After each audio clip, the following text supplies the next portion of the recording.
To understand the significance of this particular article, one has to go back to an understanding of the dynamics of the flood. This article is talking about the enormous erosion of the continents during what's called the recessive stage of the flood. So you're going to have really two major elements to the flood. The first stage, the first 150 days, is the catastrophes that created the sedimentary deposits that come about through successive tsunamis of water hitting the continents, and also the incredible inundation of water that's coming down. So there's a huge amount of sediment laid down in that initial stage. Michael Ord estimates that is to almost 4 kilometres. However, having reached the peak flood, you then come to the point where the waters have to recede. That's the recessive stage. And in the process of receding, because God lowers the ocean basins and also raises the mountains, there's a complex flow of water, because water is retreating into the deepened oceans, but also trying to escape the raised mountains.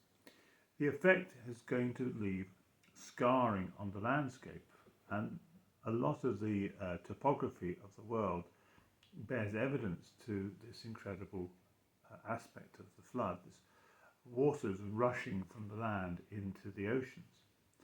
But as alongside the sort of topography, the landscape, as it were, being created, there's going to be a huge amount of sediment that's going to be washed back into the ocean.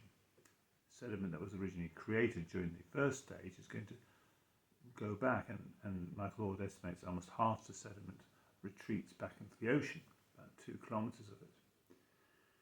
And that's where you get the large continental shelves that we see off all our continents, these areas of very gentle sloping shelving into the waters. And if you examine these continental shelves, they seem to be made up of sedimentary rocks or sedimentary material that comes from the continents, from the interior, way in the interior.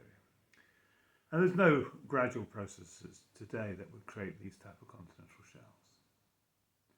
And so what we have in the flood year is a model that gives us incredible explanatory power in understanding the rocks laid down during the first half of the flood year, and the rocks being created, and the formation of the landscapes as the waters recede into the oceans, and then a further laying down of rocks in this recessive stage as the sediments are swept back into the oceans. And I think this paper introduces a very interesting discussion on this. I found it very interesting as a paper, and again it confirms the powerful narrative of our understanding our rocks through the worldwide flood.